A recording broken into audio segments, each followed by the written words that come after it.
Hi guys, welcome back to my channel. I'm Polly and today I'm doing a second time review for two fragrances by Mancera.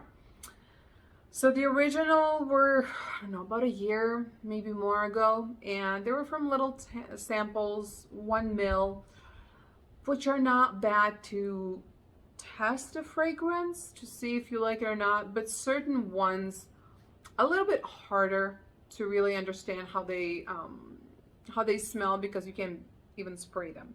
Either way, plus my taste changed. So I always go back to my original little samples and see maybe I like them now or have a different opinion. So the ones that I really changed my opinion about, and I got them, are Velvet Vanilla and Vanille Exclusive. I got them both. First of all, right now I'm really craving vanillas and sweets, even though it's summer and it's hot.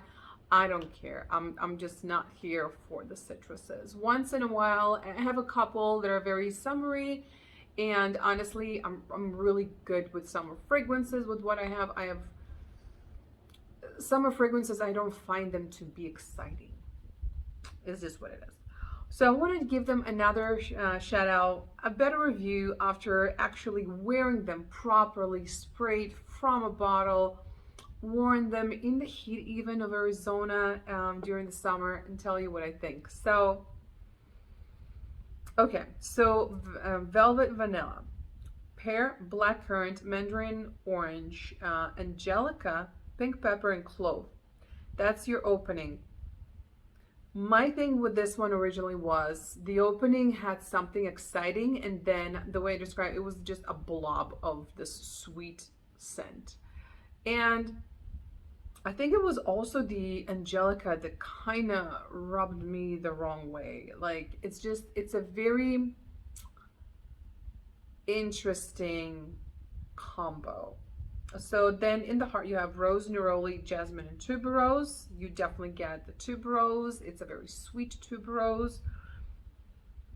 And vanilla and white musk in the base. I don't find this to be particularly musky. I really struggle. I loved the musks of Montale and Mancera in the beginning. Now I really struggle with them.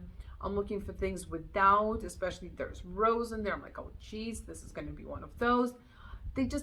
They rub me the wrong way. But this one, no issues.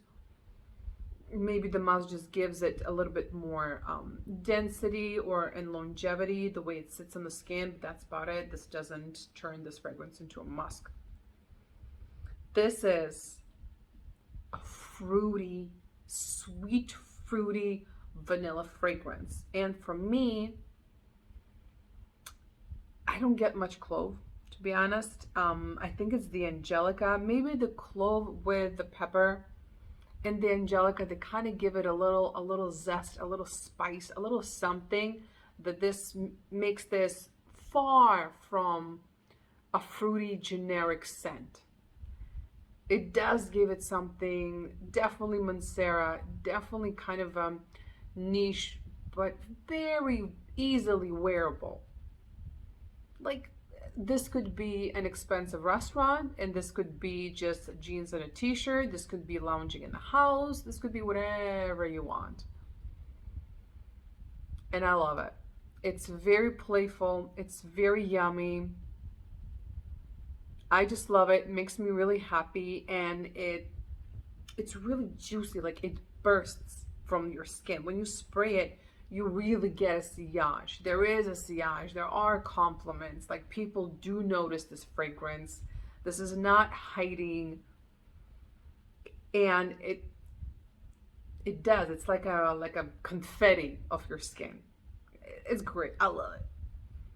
I love it. I love it. It makes me smile. So for the next one, we're going to be talking about Vanille Exclusive. Very, very different fragrance. Okay, very different. Now, here we have in the opening peach, brown sugar, whipped cream, and osmanthus. I don't think the opening, certain fragrances, you have the opening, and then, you know, you go to the heart and the base, and the opening is somewhere forgotten.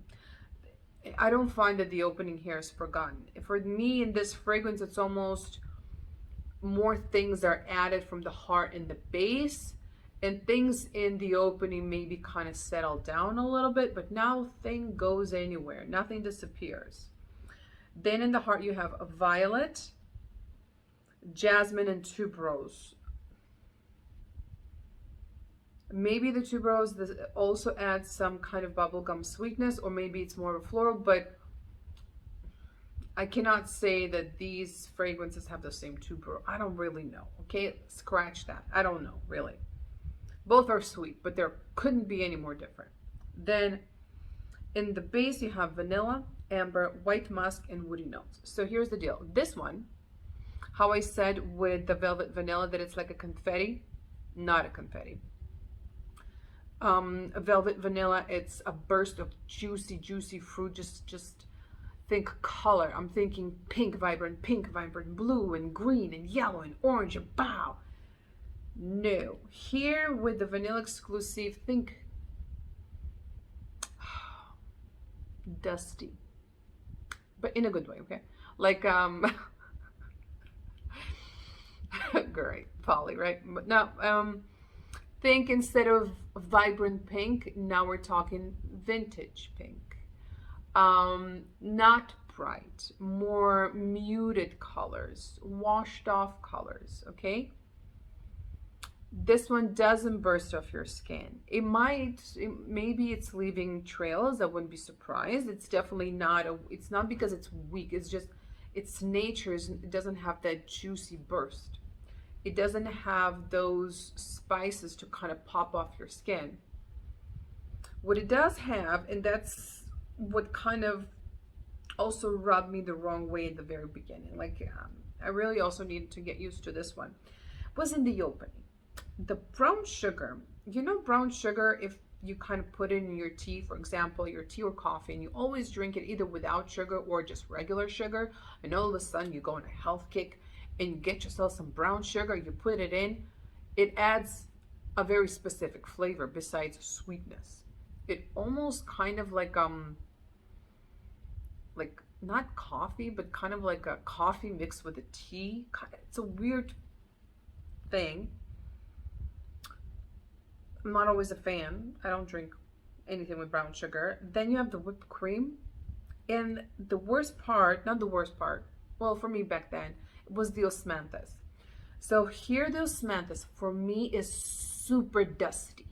Dusty. Yummy. Right now we're kind of also going for the dry down. Now I love it because it calms things down. It's a very beige fragrance. You have the sweet vanilla on one side with the tuberose, but then everything is very beige. The beige brown sugar and dusty osmanthus. You know, it's very different.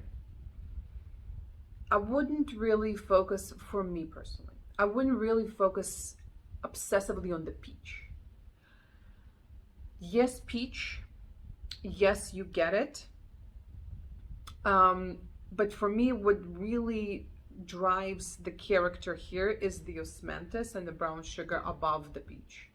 Peach, yes, okay, it's fruity, yes, it's sweet, whatever, we get it. But if you remove the osmanthus, you will have a completely different fragrance. If you move the brown sugar as well, the osmanthus really drives that dustiness, and it is dusty. I like the opening.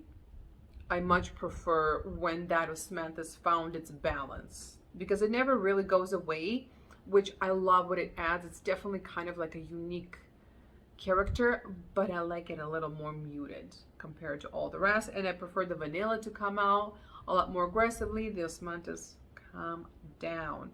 But that's why I love these two fragrances. They're so different. They're both sweet. They're both vanilla. Both have fruit. I do recommend both because they're really different. Both Mancera, fantastic performance. Bloody hell, wonderful performance, right? No complaints.